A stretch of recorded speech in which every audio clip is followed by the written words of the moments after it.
ओम भगवते वासुदेवाय नमः। ओम नमः शिवाय। नमस्कार दोस्तों, स्वागत है आपका हमारे YouTube चैनल ज्योति के ज्ञान में। प्रिय दोस्तों, आज मैं आपको जो कहानी सुनाने जा रही हूँ वो भावना के भूखे भोलेनाथ जी की है। इस कहानी को श्रावण मास में सुनने मात्र से भोलेनाथ की कृपा आपके पूरे परिवार पर होगी।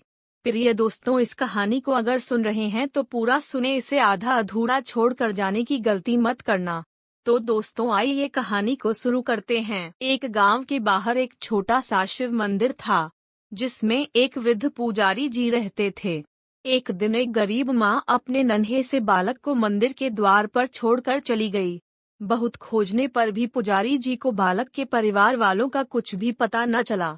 जब गांव का भी कोई व्यक्ति उस बालक का लालन पालन करने को तैयार न हुआ तो पुजारी जी ने भगवान शिव की इच्छा समझकर उसे अपने पास रख लिया और उसका नाम भोला रख दिया।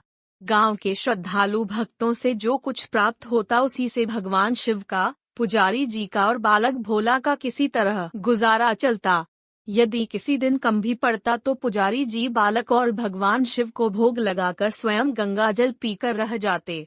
धीरे धीरे भोला बड़ा होने लगा और अब वह पुजारी के कामों में हाथ बटाने लगा। वृद्ध पुजारी जी के थके हारे हाथों को कुछ आराम मिलने लगा, इसलिए उन्होंने भोला को मंदिर की सफाई, भगवान शिव की पूजा, उनको भोग लगाने और आरती करने की विधि अच्छी तरह समझा दी। अब वे स्वयं भगवान शिव के नाम जप और संकीर्तन में समय व्यतीत करने लगे। एक दिन भगवान शिव के मंगलकारी नाम शिव शिव शिव का जाप करते हुए उनके प्राण छूट गए। अब बालक भोला का इस संसार में भगवान शिव के सिवा और कोई सहारा नहीं रहा। उसने पुजारी जी की 3 बातें कभी नहीं भूली। 1. भगवान शिव को ताजी गर्म रसोई का ही भोग लगाना। 2. भगवान शिव को भोग लगाए बिना स्वयं कुछ न खाना। 3. भगवान शिव पर विश्वास रखकर कभी भी किसी वस्तु का संग्रह न करना, बासी भोजन का भी नहीं। यदि कोई व्यक्ति पहले से बना भोजन या मिठाई मंदिर में दे जाता तो बालक भोला गरीबों में बांट देता। वह ताजी रसोई बनाकर ही भगवान शिव को भोग लगाता, उसके बाद ही स्वयं करता और जो बचता वो बांट देता। यदि रसोई बनाने की सामग्री न होती, भगवान शिव और भोला गंगा जल पीकर ही रह जाते। एक बार बरसात का मौसम आया और 3-4 दिन तक मूसलाधार बारिश होने से मंदिर में एक भी भक्त नहीं झांका। भोला अपने भोले बाबा को गंगा जल का ही भोग लगाता और उसे ही पीकर रह जाता। भोले बाबा बालक की भक्ति और सहन शक्ति की परीक्षा लेते रहे, किंतु आखिर में अपने भक्त बालक को भूख से तड़पते देख उन्हें रहा न गया। वे सेठ के नौकर का रूप धरकर हाथ में भोजन सामग्री की पोटली लेकर बारिश में भीगते हुए मंदिर के द्वार पर जा पहुँचे। उन्होंने आवाज लगाकर भोला को बुलाया और बोले, सेठ जी ने यह कच्चा राशन भेजा है, इससे रसोई बनाओ, भोग लगाओ और स्वयं भी प्रसाद पाओ। मैं कल फिर आऊंगा। भोला भगत ने आशीर्वाद देकर उसे विदा किया और सूखी गीली लकड़ियों के धुने में गर्म रसोई बनाकर भोले बाबा को भोग लगाया। पूरे बरसात के मौसम में भोले बाबा नौकर के वेश में भोला भगत को सीधा देने आते रहे और स्वयं भी गर्मा गर्म रसोई का भोग पाते रहे। एक दिन भोला भगत ने सोचा कि सेठ जी को कच्चा राशन भेजते हुए 4 महीने हो चले हैं, किंतु वे स्वयं कभी मंदिर में भोले बाबा का प्रसाद ग्रहण करने नहीं आए। अगले दिन जब भोले बाबा नौकर की वेश में सीधे की पोटली देने आए तो भोला भगत उनसे बोला, भाई, तुम्हारे इतने धर्मात्मा सेठ जी कभी स्वयं मंदिर में प्रसाद लेने नहीं आए, इस कारण मेरा हृदय अत्यंत दुखी हो रहा है। अपने सेठ से कहना कि कल वे भी मंदिर में प्रसाद ग्रहण करने अवश्य पधारें। सुनकर नौकर बने भोले बाबा चौंक कर घबरा उठे और बोले, पुजारी जी, सेठ जी मेरे द्वारा आपको कच्चा राशन भेजते हैं, आप इससे भगवान को भी भोग लगा लेते हैं और स्वयं भी प्रसाद पाते हैं, फिर सेठ को बीच में बुलाने की क्या जरूरत है? जैसा चल रहा है वैसे ही चलने दीजिए न। भोला बोला, ऐसे कैसे चलने दूं? आपके धर्मात्मा सेठ जी इतने दिनों से कच्चा राशन भेज रहे हैं, क्या मैं उन्हें भगवान का प्रसाद देने का अपना कर्तव्य भी पूरा न करूं? मैं किसी का उधार खाने वाला नहीं हूँ। अपने सेठ से कह देना कि यदि भोले बाबा का प्रसाद ग्रहण करने नहीं पधारें तो मैं उनका कच्चा राशन लेना बंद कर दूंगा। नौकर बने भोले बाबा तो अपने भोले भगत की अकड़ देखकर कांप उठे और यह सोचकर मन ही मन बोले कि वाह, आज तो लेने वाला ही देने वाले पर धौंस दिखा रहा है। लेकिन सरल हृदय भक्त के मनोभाव पर रीझ कर बोले, ठीक है पुजारी जी, कल सेठ जी मंदिर में प्रसाद ग्रहण करने अवश्य पधारेंगे। दूसरे दिन बड़े सवेरे ही भोले बाबा नौकर के वेश में दूध और बहुत सारी भोजन सामग्री लेकर मंदिर पहुंच गए। भोला चौंकते हुए बोला, भाई आज इतना सारा सीधा किस लिए ले आए? नौकर बने भोले बाबा बोले, भाई भूल गए क्या, आज आपने सेठ जी को प्रसाद के लिए बुलाया है, इसलिए आप चलकर रसोई बनाइए और भोले बाबा को भोग लगाइए। हाँ, यह तो बता दीजिए कि सेठ जी किस समय पधारें। भोला ने प्रसन्न होकर उन्हें सेठ जी के आने का समय बता दिया। अब भोला भगत की इच्छा पूरी करने के लिए भोले बाबा कैलाश पर सेठ का रूप धारण करने लगे। इधर अपने स्वामी को एक प्यारे भक्त के यहाँ जाने का समाचार सुनकर ममतामयी अन्नपूर्णा माँ पार्वती भी भला कैसे पीछे रहती। वे भी पति की आज्ञा लेकर सेठानी की रूप धारण करने लगी। भोले बाबा ने अपने गले से मुंडों की माला उतार दी, शरीर पर लगी भस्म, कमर पर पहना हुआ बाघांबर और बाहों कानों में पहने हुए सांपों के हार भी उतार कर रख दिए। उन्होंने मखमल का एक सुंदर कुर्ता धारण कर लिया, अपनी जटाएं सीधी कर गंगा और चंद्रमा को उसमें छिपा लिया और ऊपर से एक रंग बिरंगी पगड़ी पहन ली। सदैव नंगे पैर विचरण करने वाले शिवजी ने आज अपने पैरों में रेशमी जूतियां धारण कर ली, हाथ का त्रिशूल और डमरू। भोले बाबा ने नंदी को थमा दिया और अपने हाथों में एक सुंदर छड़ी लेकर पार्वती जी की तैयार होने की प्रतीक्षा करते हुए कैलाश पर चहलकदमी करने लगे। इधर पार्वती जी घंटों से तैयार होने में जुटी हुई थी। उन्होंने आज अपने पति देव के नगर में बनी बनारसी साड़ी निकाल कर पहनी, जिसका रंग सेठ बने शिवजी के कुर्ते से मैच कर रहा था। उन्होंने सोने चांदी हीरे के जगमगाते हुए आभूषण धारण कर लिए, बगल में सुंदर सा पर्स ले लिया और भोले बाबा के बार बार आवाज लगाने के बाद श्रृंगार कक्ष से बाहर निकल कर आईं। जब पार्वती जी और शिव जी ने एक दूसरे को सेठ सेठानी के वेश में देखा तो वे चकित होकर एक दूसरे को निहारते ही रह गए। दोनों एक दूसरे को देख देख कर निहाल हुए जा रहे थे। इससे पहले उन्होंने कभी एक दूसरे का ऐसा रूप देखा ही नहीं था।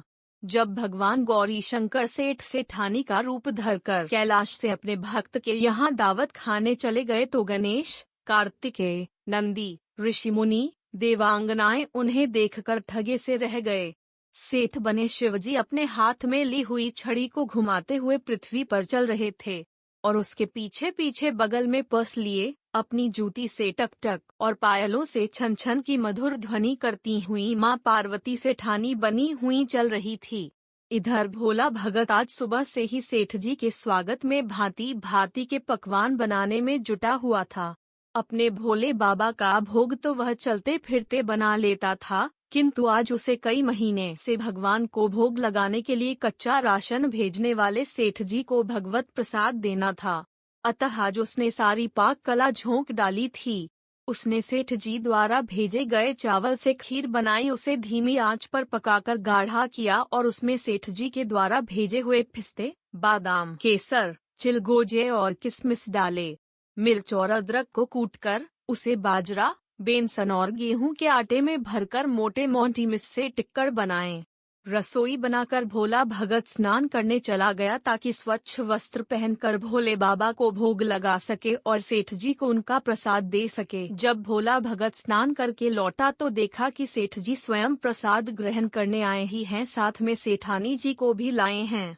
भोला ने झट दोनों से राम राम की, उन्हें आसन देकर बैठाया और बोला, मैं अभी भगवान को भोग लगाकर आता हूँ, फिर आपको प्रसाद परोसूंगा। भावना के भूखे भोले बाबा से भूख सहन नहीं हो पा रही थी, इसलिए वे बोले, पुजारी जी भगवान को जल्दी से भोग लगाइए, मुझसे भूख सहन नहीं होती। भोला भगत बोला, सेठ जी भूख तो मुझे भी बड़े जोर से लग रही है, किंतु मैं अपनी भूख के कारण भगवान को भोग लगाना नहीं भूलता। यदि दुनिया के सारे लोग इसी तरह अपनी भूख के लिए भगवान को भोग लगाना भूल जाएं तो भगवान तो भूखों मर जाएंगे। सेठ जी बने भोले बाबा एक पत्तल उठाते हुए बोले, पुजारी जी आप भोग लगाइए, इधर मैं पत्तल परोस लेता हूँ। मुझसे भूख सहन नहीं हो पा रही है। भोला भगत सेठ जी बने भोले बाबा को डांटते हुए बोला, सेठ जी, भगवान के काम में न तो जल्दीबाजी चलती है न तो कंजूसी। मैं जब तक भगवान को भोग नहीं लगा लेता आप रसोई के पास भी नहीं फटक सकते। चुपचाप इधर बैठ जाइए और ओम नमः शिवाय जपते रहिए। मैं अभी आता हूँ और आपको पेट भर भोजन कराऊंगा। सेठ जी बने भोलेनाथ डांट खाकर अपनी जगह पर चुपचाप बैठे गए। सेठानी बनी पार्वती उनकी यह दशा देख बड़ी मुश्किल से अपनी हंसी रोक पाई।